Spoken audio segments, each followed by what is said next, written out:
Bubat happened in 1279 Saka in 4th century, and Bubat happened in the range of Hayam Wuruk in Majapahit.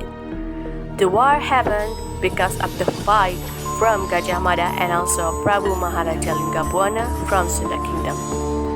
The fight because the Sundanese people died, and this fight was considered to be the last and also the greatest among others. The beginning of Bubat War was from the passion or desire of Hayam Wuruk to make Dia Pitaloka Cedera Resmi a wife from Sundanese nation. And what made Hayam Wuruk interest to marry Dia Pitaloka was because the paintings of the princess were spread widely in Majapahit. The painting was made quietly by the artist at the time named Sungging Prabangkara. According to the note of Pajajaran history by Soleh Dana Sasmita and also the writing of Faik by Yosef Iskandar, the true intention of the marriage was to recreate the strong relationship. Raden Wijaya was known as the creator of Majapahit admired to have the Sundanese blood from Dyah Lembutal and also Rakyat Jayadharma, the king of Sunda Kingdom. This thing was also noted inside some different books based on the history.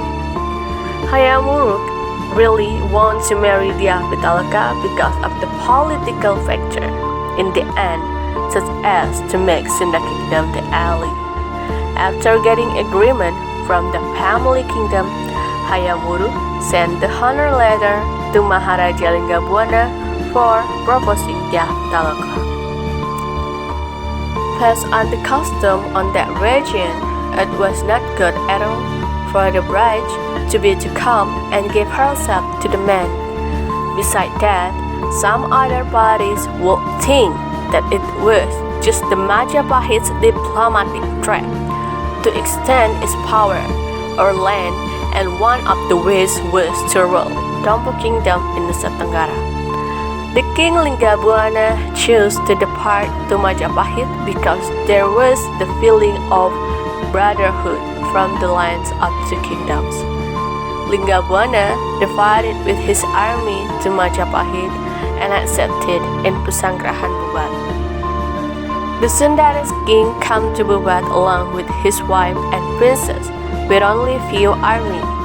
According to the book of Sundayana, Patih Gajah Mada had the idea to rule Sunda Kingdom. Gajah Mada wanted to fulfill the oath of Palapa he made by himself before Hayam Wuruk became the king, because from almost all kingdoms in Indonesia, Sunda was the only one left. And because of that, Gajah Mada made the reason to think that the arrival of Sundanese kingdom to Pesanggrahan Bubat was the kind of surrender. Gajah Mada also forced Hayam Wuruk to accept Dyah Pitaloka not as the bride, but as the sign that Sunda was finally conquered. Hayam Wuruk was so confused about the problem since Gajah Mada was the reliable commander at the time. Soon, the war happened because the army of Gajah Mada and Linggabuana's army. It was also said that Dyah Pitaloka committed suicide to honor his nation and kingdom. This kind of action was believed to protect their pride as Sundanese people.